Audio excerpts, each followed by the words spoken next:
tarde, pessoal. A nossa aula de hoje é a biofísica do sistema respiratório. A função prioritária da respiração é o transporte do gás oxigênio do ambiente externo para a corrente sanguínea.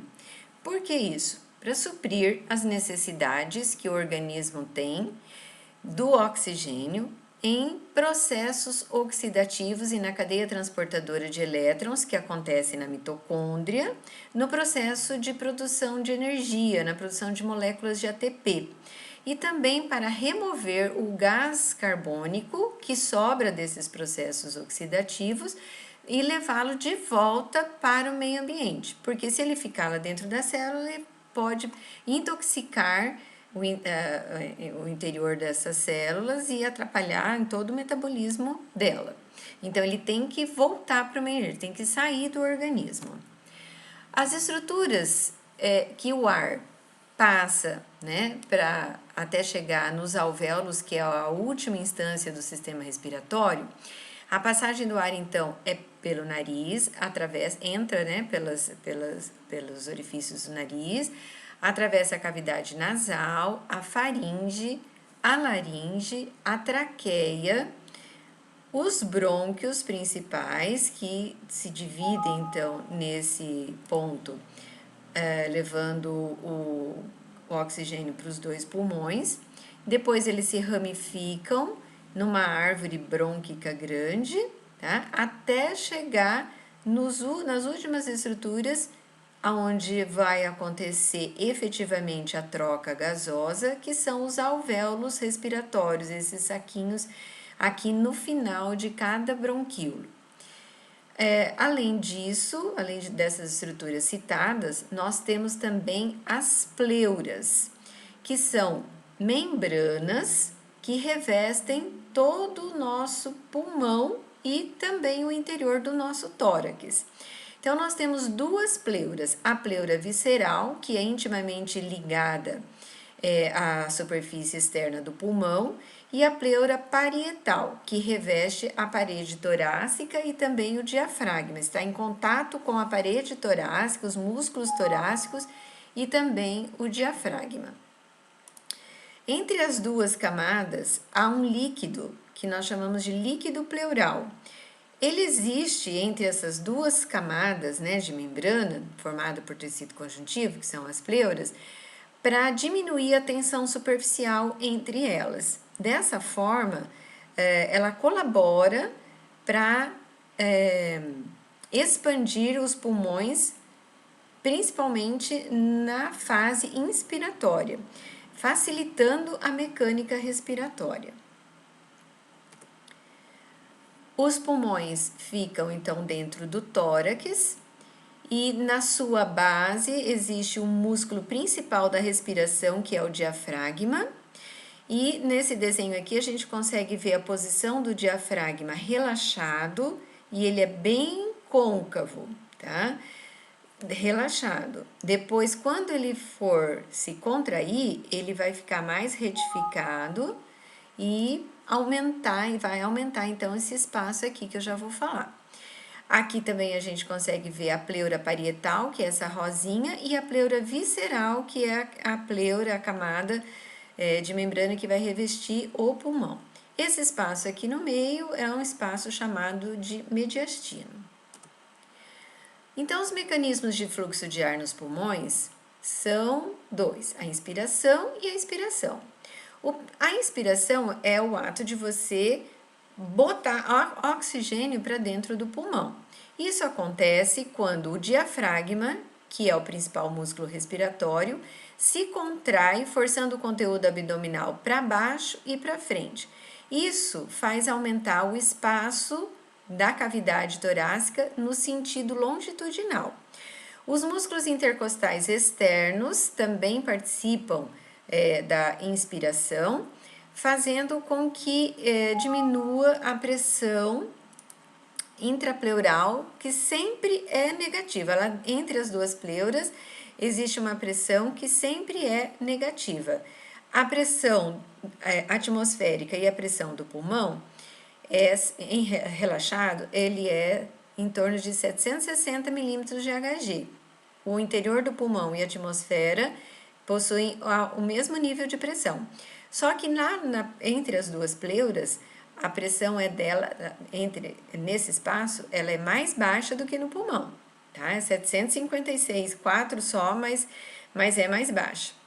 E durante a inspiração, ocorre, então, a contração dos músculos intercostais externos, fazendo uma expansão desses pulmões e contribuindo para diminuir ainda mais a pressão intraalveolar, tá? Entre as pleuras e entre os alvéolos. Então, relaxado, eu tinha uma pressão intrapleural de 756 e durante a inspiração ela baixa para 754. A pressão intraalveolar é 760, igual da atmosfera, mas durante a inspiração ela baixa para 758. Por que ela baixou? Ela diminuiu porque houve um aumento do volume da caixa torácica. Então, maior volume, menor pressão, tá? A pressão intrapulmonar diminui em torno de menos 2 milímetros, ocorre uma diminuição de 2 milímetros de Hg, ficando mais baixo que o ar atmosférico. Isso favorece a entrada do ar para dentro dos pulmões. Durante a respiração calma, normal, o diafragma realiza a maior parte do trabalho inspiratório. Mas durante o exercício, os músculos acessórios são solicitados, tá? Então, músculos intercostais externos, o peitoral menor, os escalenos e esternocleidomastoídeo são músculos acessórios da respiração mais forçada, tá? Durante a expiração, normalmente a expiração ela é um movimento mais calmo, mais normal, tá? Mais tranquilo, mais passivo, tá?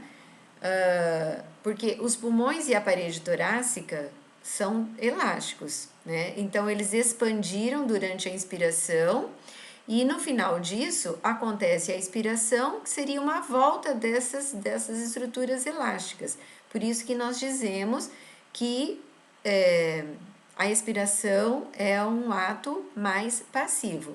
Então eu tenho relaxamento do diafragma e dos intercostais externos, comprimindo de volta, voltando ao tamanho normal da cavidade torácica e favorecendo a saída do ar lá dentro do pulmão de volta para a atmosfera, tá? Então, durante o exercício, aí sim eu vou ter uma hiperventilação voluntária e a expiração se torna ativa, diferente dessa expiração normal que é passiva, de acordo com o que eu acabei de falar, tá? Na expiração forçada, né, durante um exercício, sim, por exemplo, eu vou ter a participação de músculos acessórios, tá? Como os abdominais, por exemplo, o reto e o oblíquo, tá? Favorecendo, então, um fluxo expiratório maior, mais forte. Aqui nessa figura, a gente coloca, então, a pressão atmosférica, né, 760 milímetros de Hg, igual à pressão dentro dos alvéolos, e a pleural, né, isso em repouso. Então, durante a inspiração, a pressão intraalveolar vai baixar, a pressão intrapleural também, favorecendo, então, a entrada de ar e criando uma diferença de pressão entre os dois pontos, entre a parte externa e interna da respiração, das estruturas respiratórias. O fluxo de ar para dentro e para fora dos pulmões ocorre por causa de mudanças cíclicas da pressão intraalveolar, né? Então, como aqui nessa figura, a gente está colocando os músculos expiratórios e os inspiratórios, né? Só enfatizando então o que a gente acabou de falar. Aqui nessa figura também está mostrado em branco, né, nas caixas brancas, os músculos inspiratórios e aqui nas caixas azuis, os músculos expiratórios. O processo físico da respiração acontece através de dois focos. a ventilação e a difusão. A ventilação é o processo mecânico de mobilização de ar para dentro e para fora dos pulmões. Então, eu tenho uma massa de ar, tá? que eu costumo chamar de movimento de massa, e a isso nós denominamos a convecção, que é então o movimento de ar que entra e que sai dos pulmões, tá? Entre o movimento entre o interior desses alvéolos e a corrente circulatória, e entre a corrente circulatória e o interior das células teciduais, nós nomeamos esse processo de difusão, tá? Então, somente vai ocorrer troca gasosa se houver diferença de concentração entre os gases, entre os alvéolos e a circulação sanguínea, e entre a circulação sanguínea e as células teciduais, e vice-versa, tá? Então, vai haver a difusão, essa difusão vai acontecer se houver diferenças na concentração desses gases, ok? Então, aqui, nesses desenhinhos, nós estamos ilustrando a ventilação e a difusão. Então, o ar vai entrar pela cavidade nasal, atravessar a faringe, a laringe, a traqueia, os brônquios, os bronquíolos e vai chegar aos alvéolos, né? Então, esse processo todo que eu acabei de falar se dá a ventilação. Então, pegando um pedacinho aqui da área alveolar e aumentando ela aqui do lado, nós vamos conseguir visualizar melhor o final do bronquíolo, os alvéolos respiratórios e aqui a circulação que está passando em volta desses alvéolos. Entre o alvéolo, demonstrado aqui, e o vaso sanguíneo, vai se estabelecer a troca respiratória, a difusão dos gases. Então, como eu respirei ar lá da atmosfera, que estava mais concentrado em termos de oxigênio do que o interior do alvéolo, eu tenho dentro do alvéolo, então, uma concentração maior de oxigênio do que aqui no capilar sanguíneo. Então, por diferença de concentração, o que acontece? O oxigênio de dentro do alvéolo migra para dentro da corrente circulatória, aumentando agora, então, a concentração de oxigênio dentro do vaso sanguíneo. Esse vaso sanguíneo que está aqui, ele está mais concentrado de gás carbônico, porque ele está chegando dos tecidos, né? É um sangue venoso, então ele é hiperconcentrado em gás carbônico, bem maior a concentração aqui no vaso sanguíneo do que no interior do alvéolo. Então, ele também, por diferença de concentração, passa do capilar sanguíneo para dentro do alvéolo. E do alvéolo, então, ele vai fazer o caminho de volta, né, passando por todos esses órgãos respiratórios e vai sair pela cavidade nasal e vai voltar para a atmosfera. Então, a convecção e a difusão estão demonstradas aqui nesse desenho, tá? Então, aqui eu tenho representado aqui em cima as vias aéreas, alvéolos pulmonares, corrente circulatória pulmonar, corrente circulatória sistêmica, e aqui os tecidos, aonde esse sangue vai estabelecer trocas, né, de gases entre a circulação sistêmica e as células teciduais. Então, eu coloquei aqui para vocês uma caixa, né, da convecção, e mostrando pelas setas os pontos aonde vai haver convecção. Então, eu tenho convecção, que é a passagem da massa de ar para dentro dos pulmões e para fora deles, aqui nas vias aéreas, até chegar nos alvéolos. Depois que esse sangue realizou a hematose, né, que é a troca gasosa de gás entre o alvéolo e o sistema circulatório pulmonar, ele continua, né, vai para o coração, pelo lado esquerdo, conforme a gente já viu, e vai até os tecidos, né? Então, aqui, nessa parte que ele está sendo transportado, é a convecção, é uma massa de ar sendo transportada. Depois aqui vai acontecer a difusão, né, entre o sangue, entre o oxigênio do alvéolo e o capilar sanguíneo pulmonar, ocorreu um processo de difusão. Depois, aqui entre esse sangue da circulação e as células teciduais, novamente, processo de difusão, onde eu vou conseguir transportar oxigênio do sangue para os tecidos por diferença de concentração. Aqui também a célula, né, depois que ela utilizou o oxigênio no processo de respiração celular que ocorre lá na mitocôndria e tal, é liberado para o tecido e do tecido, né, para da célula tecidual, volta para a circulação, difusão novamente. Aí, num processo de convecção, esses gases vão sendo transportados de volta ao coração, né, através da circulação venosa, passa do átrio direito, passa para o ventrículo direito e do ventrículo direito volta para o pulmão. Acontece, né, novo processo de convecção, porém aqui entre o sangue venoso que acabou de chegar no pulmão e o interior do alvéolo pulmonar vai acontecer novamente um processo de difusão. Então, resumindo, passagem de ar, transporte de ar, vamos dizer assim, é convecção, e troca entre alvéolo e sangue, ou entre sangue e tecido, tecido e sangue, né? Sangue, alvéolo, são processos de difusão, ok? Como já comentado, todas essas trocas acontecem por gradientes de pressão, tá? Se não houver gradiente de pressão, não vai haver respiração, certo? Então, para exemplificar, aqui no ar atmosférico, eu tenho uma pressão parcial próxima de 160 milímetros de Hg de oxigênio e de 0,3 milímetros de Hg de gás carbônico. Aqui dentro do alvéolo, eu tenho 105 de oxigênio e 40 de gás carbônico. Tá, muito bem. Esse ar, então, entrou aqui dentro, tá?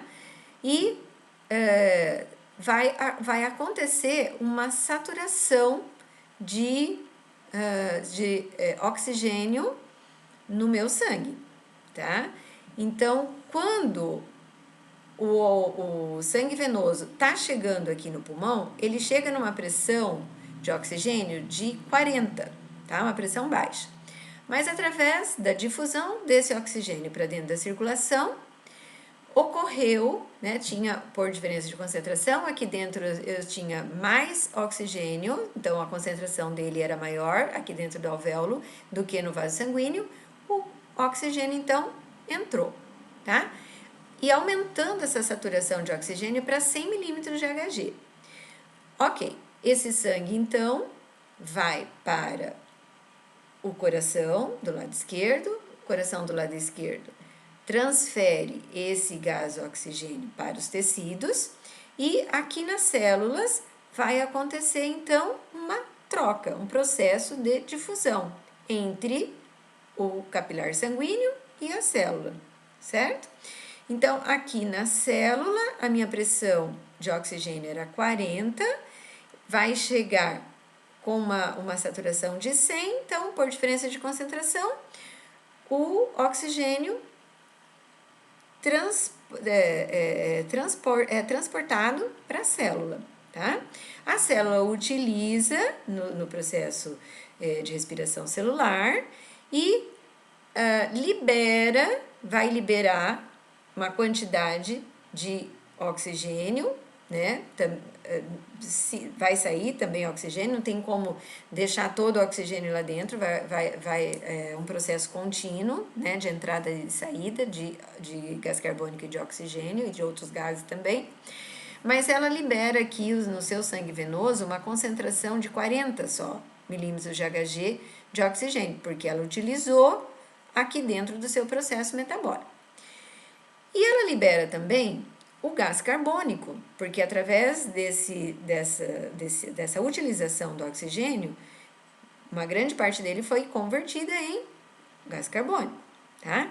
Então, o sangue sai da célula com uma concentração de 46 milímetros de Hg de gás carbônico. Esse sangue todo volta para o coração, no átrio direito, depois ventrículo direito, e vai para o pulmão, tá? Através das artérias pulmonares. Então, chega lá no pulmão com uma saturação de 40 milímetros de Hg de oxigênio e de 46 milímetros de Hg de gás carbônico. O que acontece? Esse sangue chega aqui no pulmão com essa concentração. Vejam que a concentração de gás carbônico é alta com relação à concentração de CO2 do pulmão. Então, por diferença de concentração, o que acontece? O CO2 passa para dentro do alvéolo e do alvéolo, pelo processo expiratório, ele volta para a atmosfera, tá? Por que esse oxigênio não passa também para dentro do alvéolo? Porque aqui dentro do alvéolo a saturação do oxigênio é alta, é 105, tá? Então, a tendência é sair do alvéolo e carregar o sangue, tá? Por isso que ele é convertido de 40 para 100, né? Então, esse é oferecida por quem? Por esse excesso de oxigênio que está aqui dentro do alvéolo, certo? Então, essas diferenças de concentração, pessoal, entre esses gases, vai favorecendo a troca gasosa de forma contínua, a vida toda sem parar, um processo ininterrupto, tá? Entre sangue e tecido e entre sangue e alvéolos pulmonares, ok? A difusão desses gases, né, claro, ele sempre vai obedecer à pressão total de uma mistura gasosa, que é a soma das pressões que cada gás exerce. Então, para calcular isso, para calcular a difusão de um gás através dos tecidos, foi descrita uma lei chamada Lei da Difusão de Fick. Essa lei afirma que a taxa de difusão de um gás é proporcional à área, à permeabilidade da membrana, ou também chamado de solubilidade, e a diferença de pressão parcial dos gases nos dois lados do tecido e inversamente proporcional à espessura da membrana. Então, olha, quanto maior for a área, maior a diferença de concentração, com uma permeabilidade alta, a velocidade de difusão vai ser alta. Se a espessura da membrana, quanto mais espessa ela for, mais difícil vai ser essa difusão, ou mais lenta vai ser o ritmo da difusão, tá ok? Então, a taxa de difusão será maior quando a área de superfície para difusão for grande e a pressão entre os dois lados de tecido também for elevada. Quanto maior for a diferença de pressão entre um lado e outro do tecido, maior vai ser essa taxa de difusão. O fluxo de ar também vai depender das vias aéreas, que vão criar uma certa resistência para ele passar, tá? Então, aquele fisiologista francês, o Poiseuille, que a gente já conversou sobre a lei que ele criou na hemodinâmica, ele também aparece aqui, né, complementando a sua tese e criando essa equação de resistência do fluxo das vias aéreas. Então, esse fluxo de ar que vai passar, né, por todas as vias aéreas vai depender basicamente da diferença de pressão no sistema pulmonar todo, como já foi falado, e da resistência que essas vias aéreas vão oferecer para esse fluxo. Então, essa diferença de pressão, né, a P1 e a P2, é a diferença delas nas duas extremidades, no começo e no final dela. A resistência do fluxo vai ser oferecida por todas as vias aéreas que esse ar vai percorrer. Resistência nasal, a resistência da traqueia, a resistência que acontece nos brônquios, tá? Tudo isso vai gerar uma resistência total, que é a somatória de todas essas resistências. E ainda a viscosidade desse fluido, tá? Isso tudo, né, de forma direta e inversamente proporcional ao comprimento do tubo de cada parte dessa via respiratória, tá? Então, nós podemos afirmar que quanto maior for a diferença de pressão, né, entre as duas extremidades das vias respiratórias, quanto maior for o raio, maior será o fluxo de ar. E quanto maior for a viscosidade desse ar e quanto mais longo for o tubo que esse ar tiver que percorrer, menor será o fluxo de ar, obedecendo então a lei de Poiseuille. Existem alguns fatores, pessoal, que afetam a difusão desses gases lá na membrana respiratória. Então, no pulmão normal, eu vou ter uma pressão de oxigênio dentro do alvéolo pulmonar normal e a pressão de oxigênio dentro do sangue também normal, tá? Mas, diante de algumas doenças, como o enfisema, por exemplo, o que é enfisema? É a destruição dos alvéolos, né, respiratórios, então eu vou ter uma área de superfície de troca de gases bem menor. Se eu tenho menos alvéolo, o enfisema destrói o alvéolo, diminui a quantidade de alvéolo. Diminuindo a quantidade de alvéolo, diminui a região de troca entre os gases. Então, eu vou ter alguns alvéolos que estão sadios, uma pressão normal ou talvez um pouco baixa, porque isso também influencia um pouco na elasticidade de condução das vias aéreas. E como eu tenho pouco alvéolo, então a pressão de oxigênio no sangue vai ser baixa. A doença fibrótica do pulmão, que é o espessamento da membrana do alvéolo, antes ela era fininha, aqui ela tá espessa, tá grossa, tá? Reduz a velocidade de difusão dos gases, porque eu vou aumentar a espessura da membrana que ela vai ter, que esse gás vai ter que atravessar, tá? Então, eu tenho uma pressão de oxigênio normal dentro do alvéolo, porém, a pressão de oxigênio sanguínea é baixa pela dificuldade que o ar tem de se transferir daqui de dentro do alvéolo para o vaso sanguíneo. O edema pulmonar. Edema pulmonar é um quadro de líquido no espaço intersticial, tá, do tecido, aumentando a distância de difusão, tá? Então, eu tenho um extravasamento de água, tá, de líquido aqui entre o alvéolo e o vaso sanguíneo, tá? A pressão aqui dentro do alvéolo é normal, mas a pressão dentro do vaso sanguíneo vai ser baixa, porque eu tenho uma longa distância para esse oxigênio sair daqui de dentro do alvéolo e chegar dentro do vaso sanguíneo. Na asma, a asma é um quadro de aumento da resistência das vias aéreas, diminuindo muito a ventilação alveolar. Então, o que acontece? Os bronquíolos, eles se diminuem, ó. Tá vendo? Aqui em cima eu tenho uma região de condução de via aérea larga, aqui estreita, tá? Por causa da asma. Então, se ocorre uma constrição desses bronquíolos, ou seja, eles diminuem o seu calibre, eu vou ter uma pressão de oxigênio dentro do alvéolo baixa, porque a dificuldade para ele entrar vai ser grande. Portanto, a pressão de oxigênio aqui dentro do vaso sanguíneo também vai ser baixa, certo? Agora, nós temos os volumes e as capacidades respiratórias. Então, a quantidade de ar que entra e que sai do pulmão, pessoal, tudo isso é medido, tá? Tem vários exames que medem isso e, desculpa, nós temos aparelhos também que fazem essas medidas. Então, o que vai ser medido, né? O que nós temos que analisar?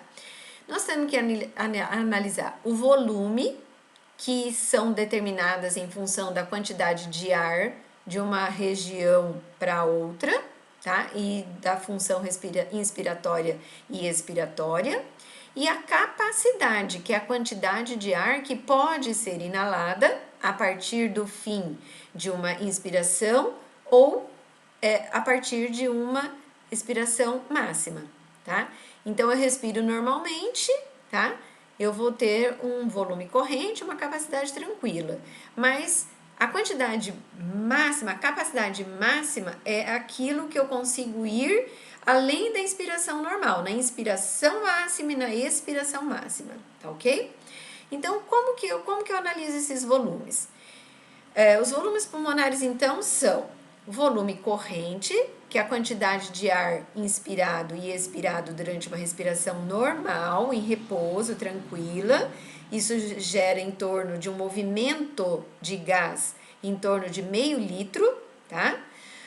Em cada movimento, calculado pela frequência respiratória. Então, eu tenho uma frequência respiratória, que são quantas vezes eu inspiro e expiro por minuto, multiplicado pela quantidade de gás movido em cada movimento respiratório.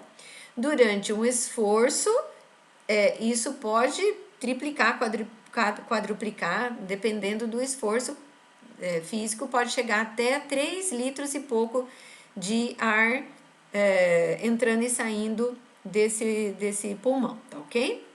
O volume de reserva expiratória é a quantidade adicional de ar que pode ser expirado após uma inspiração normal. Então, eu tenho uma inspiração e uma expiração normal, mas eu posso ir além, né? Quando eu faço uma expiração além daquela normalzinha, né? Que eu forço mesmo, assim, tipo um sopro com bastante força. Isso é o volume de reserva expiratória. O volume de reserva inspiratória é a quantidade adicional que eu consigo inspirar após a inalação normal. Então, vou fazer um movimento aqui para vocês ouvirem. Ó, tô respirando normal.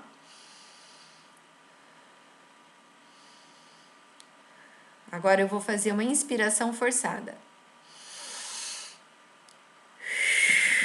E uma expiração forçada. Tá? Então, além do que eu vou na inspiração e expiração normal, me dando o volume corrente, então eu vou ter um volume de reserva inspiratória e expiratória, aquilo que eu consigo ir além do volume corrente normal. E ainda tem um volume residual, que é a quantidade de ar que ainda fica nos pulmões, mesmo depois de eu forçar ao máximo a minha inspiração, eu ainda consigo reter um pouco de gás lá dentro do meu pulmão. Se não fosse esse volume residual, os nossos pulmões poderiam se colabar, tá? Eles poderiam sofrer um colapso e grudar, fechar todos os alvéolos. Então, lá nesse volume residual, eu tenho sempre, até morrer, um volume de mais ou menos 1 litro e pouco de gás, tá bom? Esse é o volume o único volume do pulmão que não pode ser medido, tá? Ele pode ser estimado, calculado indiretamente, porque a gente nunca consegue esvaziar completamente o pulmão. Então, ele pode ser estimado, tá? E não calculado exatamente. Então, aqui nessa equação, nós temos o volume corrente, né, numa respiração normal, que seria meio litro. Numa frequência de 15 vezes, tá? Eu vou inspirar e expirar 15 vezes durante 1 minuto, tá? Então, eu vou ter uma ventilação por minuto de 7 litros e meio. Isso em repouso numa pessoa de estatura média, peso mediano e tal.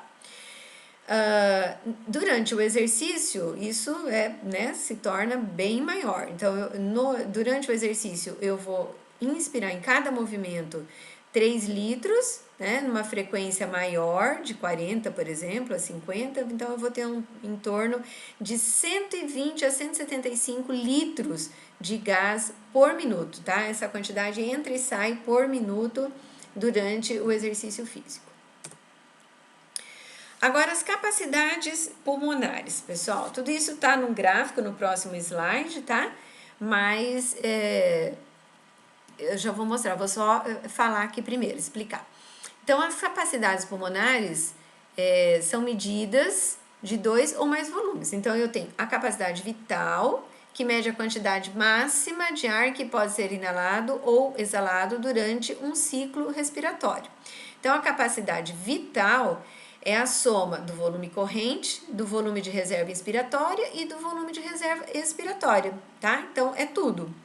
A capacidade inspiratória é a quantidade de ar que pode ser inalado após o fim de uma expiração normal, tá? Então, eu expirei normalmente Então, eu vou, nessa capacidade inspiratória, eu vou inspirar a quantidade do volume corrente, que é uma inspiração normal, e mais o volume de reserva inspiratória, somando tudo. Somando tudo não, desculpa, somando o volume corrente da inspiração, que é uma inspiração normal, tranquila, e mais a inspiração forçada, vamos dizer assim, tá ok? A capacidade residual funcional mede a quantidade de ar adicional que pode ser expirada após a expiração normal. Então, eu tenho na capacidade residual funcional o volume corrente, né, da expiração, que é o volume residual, e mais o volume residual expiratório, tá? Que é o máximo, né? Seria a expiração forçada. E a capacidade pulmonar total mede tudo, mede a quantidade total de ar que eu tenho no meu pulmão, né? Que é a capacidade vital, que seria o volume corrente, a capacidade inspiratória, o volume corrente, o volume de reserva inspiratória, o volume de reserva expiratório e o volume residual, que nunca vai sair de lá, só quando a gente morrer mesmo, tá ok? Então, a capacidade pulmonar total é a medida de todos os volumes que eu tenho no meu pulmão. Aqui nesse gráfico talvez um pouquinho mais fácil para a gente entender.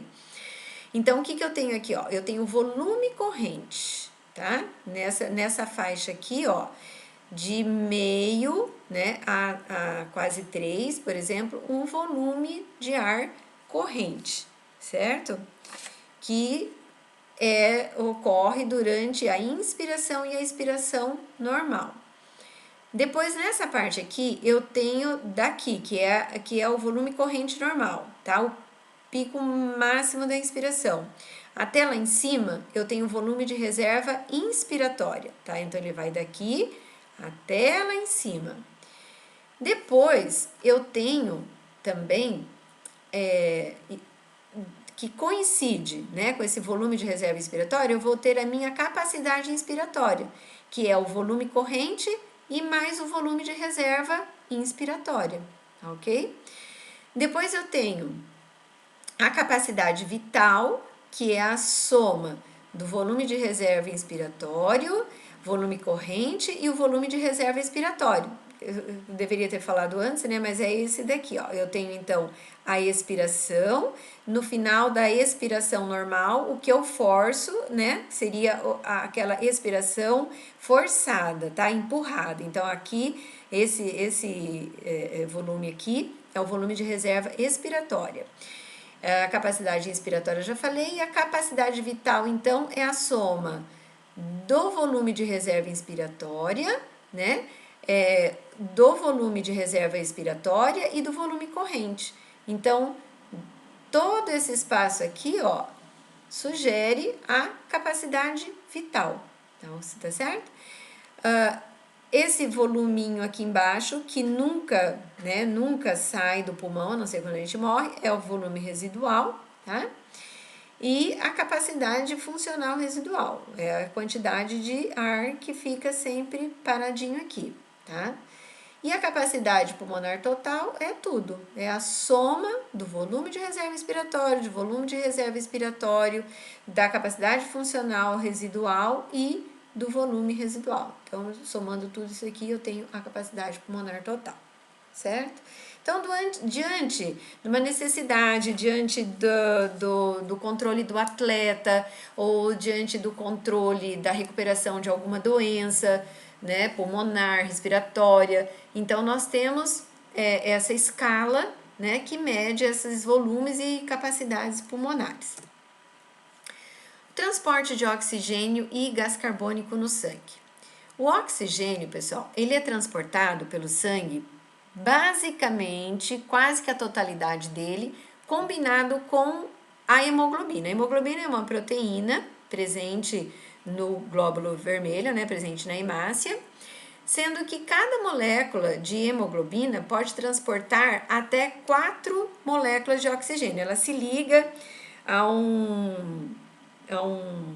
uma uma parte M, né, da molécula de hemoglobina, e juntamente com um átomo de ferro e tal, eu consigo fazer a ligação do oxigênio a essa molécula.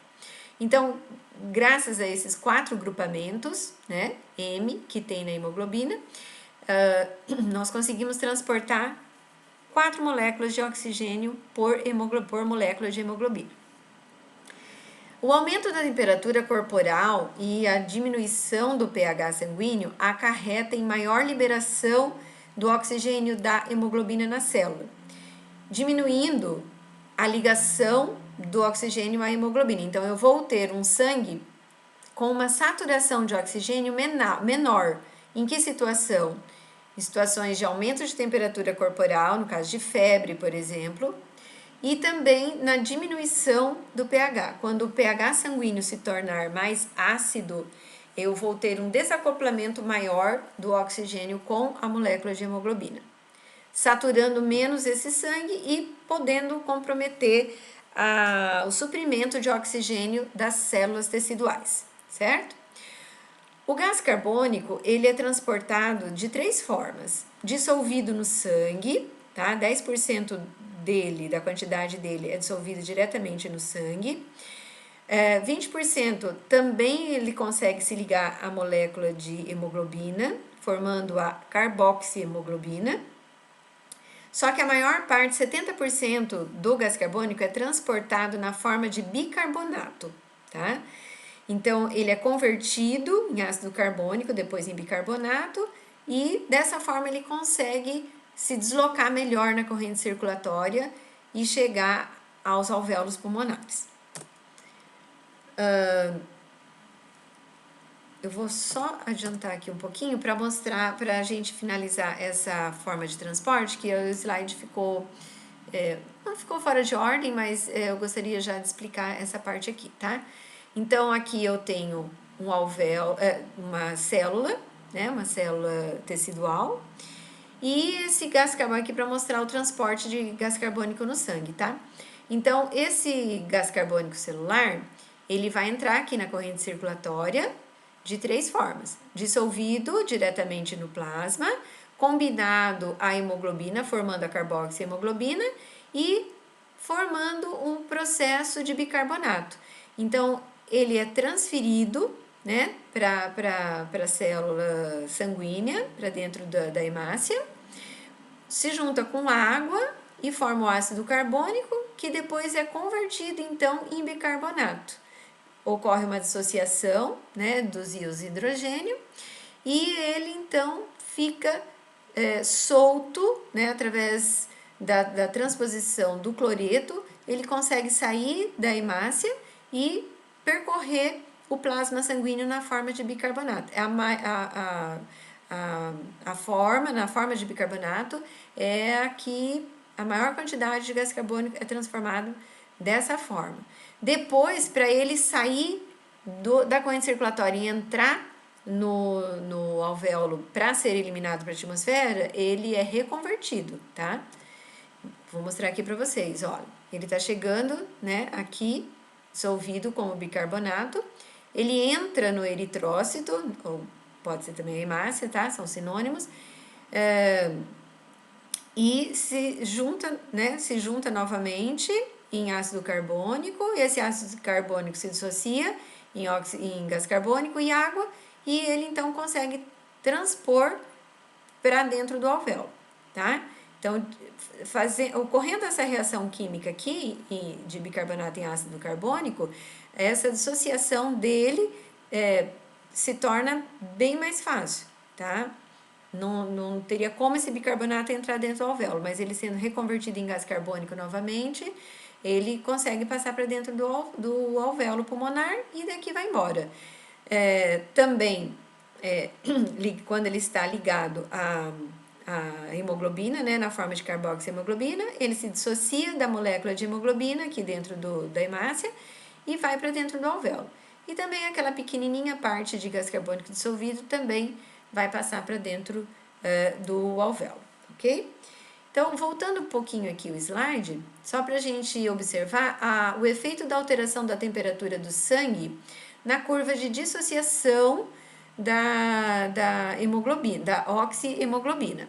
Então, o aumento da temperatura ocorre um desvio da curva, né, para a direita, diminuindo numa menor saturação de oxigênio com a hemoglobina. Então, vamos ver esse daqui, pessoal, ó. A 32 graus, né, pegando a saturação aqui de 30 milímetros de Hg, uma pressão parcial aqui do oxigênio, eu tenho uma saturação de 60 e pouco de saturação de oxigênio. Nessa temperatura aqui mais alta, tá? Aumentou a temperatura para 37, a saturação dela cai para 50. E numa temperatura maior, numa febre intensa, olha o que acontece, a saturação vem para menos de 40, muito baixa, tá? Então, o que acontece? A ligação do oxigênio, né, onde eu tenho uma concentração de 30 milímetros de Hg, com o aumento da temperatura, ocorre a não ligação, uma menor ligação do oxigênio à hemoglobina. Então, a formação de oxihemoglobina, que é o oxigênio ligado à hemoglobina, em temperaturas altas, ela é baixíssima, tá?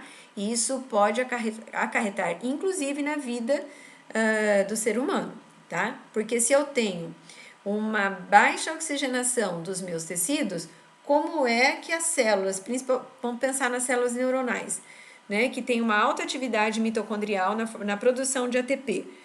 São células superativas, mas se ela não tiver oxigênio, a produção de ATP vai ser baixíssima, né? Então, o que acontece?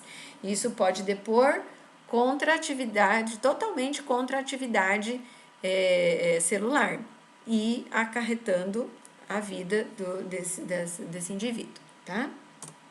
Aqui nesse gráfico a gente vai estar falando sobre a alteração do pH.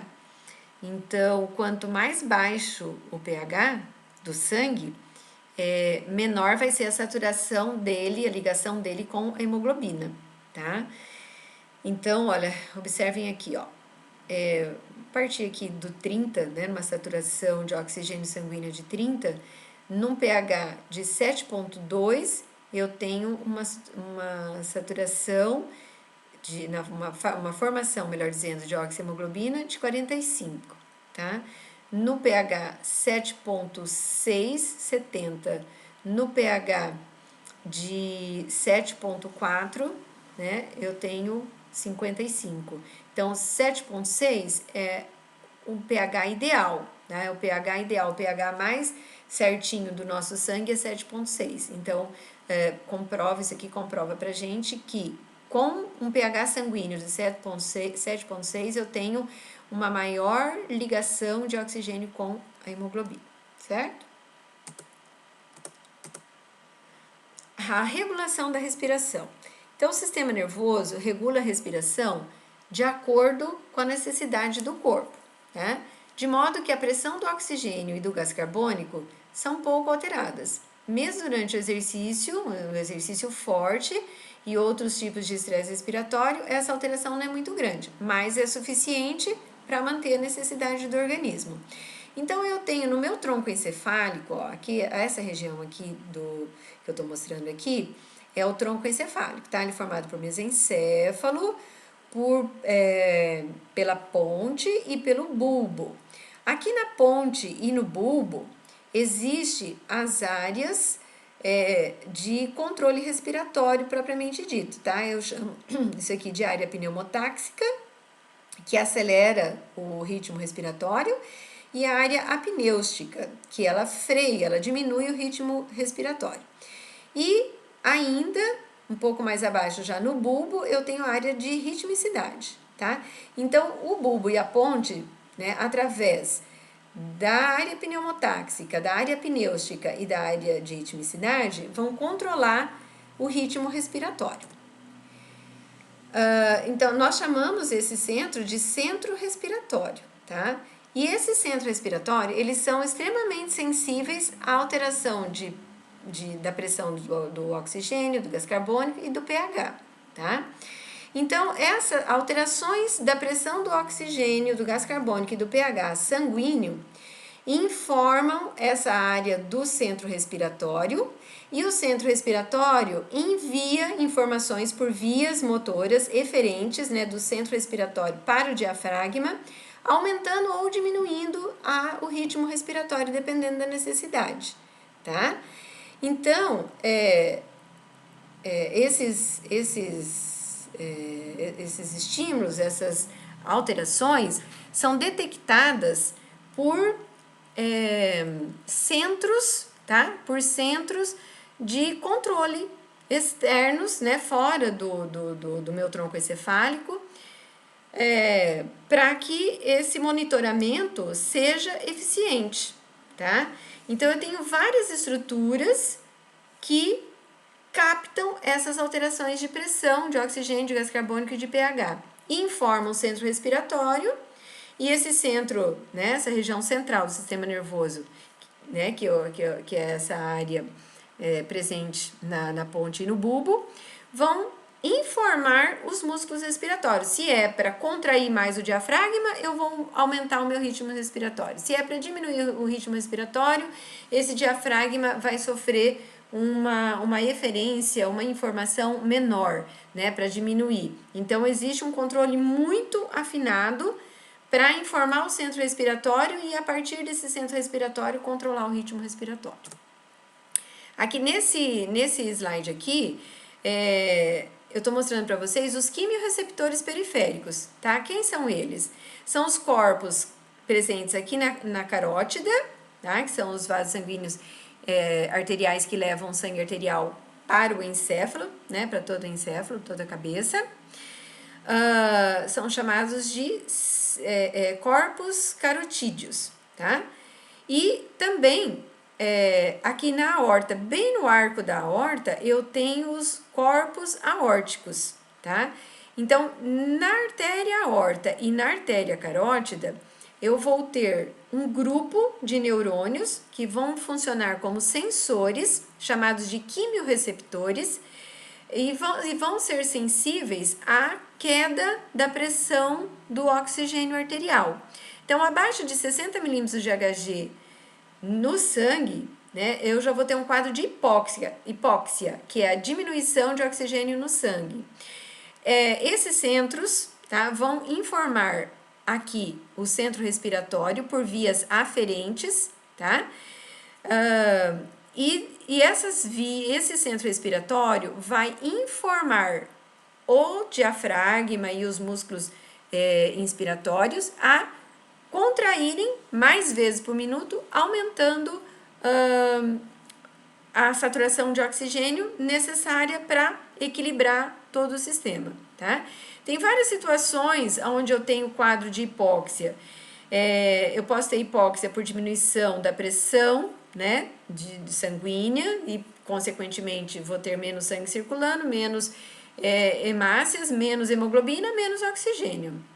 Em exposição a altas altitudes, acima de 3.000 metros, tá? Eu já vou ter um ar mais rarefeito, uma quantidade de oxigênio menor nessa atmosfera, e isso pode levar a um quadro de hipóxia, porque se eu tenho pouco oxigênio no ambiente, eu vou ter uma saturação sanguínea baixa também de oxigênio. A síndrome da angústia respiratória, né, que é um problema respiratório agudo, e que eu tenho também diminuição da saturação do oxigênio. E edema pulmonar e algumas outras doenças onde eu vou ter extravasamento de proteínas, né, para fora do capilar, levando junto plasma sanguíneo, então diminuindo a pressão arterial e, consequentemente, diminuindo a saturação também da concentração de oxigênio nesse sangue. Além desses quimiorreceptores, pessoal, nós temos outros receptores que também vão funcionar como sensores para captar essa saturação de oxigênio no sangue. São os receptores pulmonares, responsáveis pelo reflexo de Hering-Breuer, que eles vão impedir a hiperexpansão dos pulmões, tá? Se não fosse esse reflexo, o pulmão poderia expandir de forma absurda e até arrebentar, explodir. Receptores musculares e articulares são sensores neurológicos presentes na fibra muscular e também nas articulações, que também captam através do exercício físico, né? Se essas articulações e esses músculos esqueléticos estão sendo trabalhados durante o exercício, esses sensores presentes no músculo e nas articulações, como são sensores neurológicos sensíveis ao oxigênio, vão também informar o centro respiratório para aumentar o ritmo respiratório. Receptores de irritação na mucosa nasal, principalmente, né? Pessoas que têm problemas alérgicos, de inflamação nessa mucosa nasal e tal. Então, eles vão se inflamar e vão, pela presença de poeira, de frio em excesso, partículas de perfume, pelo de animal, poeira, enfim. Eles vão sofrer um processo de irritação, alérgico e também informar o centro respiratório sobre a questão do ritmo respiratório. Então, aqui a gente resume, né, todos os sensores que vão informar o centro respiratório, né, aumentando ou diminuindo a quantidade de saturação de oxigênio necessária para aquele organismo naquele momento, naquela situação, tá? Então, eu tenho centros neurológicos no meu próprio cérebro, tá? Que fazem voluntariamente aumentar o ritmo respiratório, tá? Por exemplo, emoção, né? Eu fiquei nervosa, preocupada com alguma coisa, então isso pode acarretar uma estimulação, essa emoção que está sofrendo aqui, que eu estou sofrendo aqui, eu vou ficar ofegante, né? Por quê? Porque eu vou hiperestimular esses sensores altos aqui, relacionados à emoção, a alteração da emoção, vai informar os centros da ponte e do bulbo, aqui o centro respiratório, fazendo com que eles estimulem mais o funcionamento do diafragma, aumentando o ritmo respiratório, porque o organismo vai entender que se eu estou tendo um abalo emocional, eu vou precisar de mais oxigênio porque eu vou ter que ter mais energia. Né? Vocês vejam como que esses mecanismos de controle são ultra finos, né? Ultra sensíveis. Então, o meu sistema emocional abalado informa o centro respiratório lá do bulbo e da ponte, porque eu estou sofrendo um estresse emocional, então eu vou precisar de mais oxigênio para as células produzirem mais energia e eu aguentar esse tranco emocional, né? Por isso, aumentando então o ritmo respiratório. Quando isso for passando, eu vou então informando de forma negativa, tá? O positivo aumenta, negativo diminui. Eu vou informando menos, até voltar à respiração normal. Os seios carotídeos e os corpos aórticos, né, também vão informar, são quimiorreceptores que vão informar o centro respiratório para aumentar ou para diminuir a respiração. O reflexo de Hering-Breuer, que é um reflexo para bloquear a hiperestimulação, né, para os pulmões não explodirem, tá? Ele funciona freando, manda informação para o centro respiratório frear essa informação. Proprioceptores presentes nos músculos, no interior dos músculos e também nas articulações, informando, né, o estímulo maior de necessidade pelo exercício físico, maior necessidade de oxigênio para produzir mais energia para o próprio músculo aguentar o estresse no músculo esquelético pelo exercício. Receptores de dor, de temperatura, de toque, né, também informam o centro respiratório para que se aumente o ritmo de contração do diafragma, aumentando o ritmo respiratório. Então, dessa forma aqui, a gente resume todos os controles. Claro que isso é muito mais complexo, né? Eu só estou dando pinceladas para vocês entenderem de forma bem geral, bem genérica, como que esse ritmo respiratório vai ser controlado, ok? Então, concluindo a aula de hoje, a respiração é um conjunto de mecanismos que fundamentalmente articula fenômenos mecânicos e termodinâmicos para que, de forma eficiente, propicie a transformação, o armazenamento, o transporte e a distribuição de energia necessária para o metabolismo celular. É para isso que a gente respira, tá? E pelo monitoramento mecânico do volume da caixa torácica, são produzidas alterações na grandeza termodinâmica, na pressão, né, a qual, por sua vez, transforma no agente mecânico a força, né, contrátil dos músculos, o causador dos movimentos do ar nas etapas da ventilação, na inspiração e na expiração, favorecendo a chegada de oxigênio no sangue venoso e a retirada dele do gás carbônico, tá? E voltando esse gás carbônico, fazendo ele voltar de volta, fazendo ele voltar para a atmosfera. E essas trocas, então, vão acontecer pela diferença das pressões parciais entre o oxigênio e gás carbônico, principalmente, que ocorre entre o sangue e o ar alveolar e entre o sangue e as células teciduais, né? Ocorrendo, então, nesses pontos, né, entre o sangue e os alvéolos, entre o sangue e os tecidos, as células dos tecidos, o processo da difusão e ocorrendo, então, efetivamente, a troca gasosa.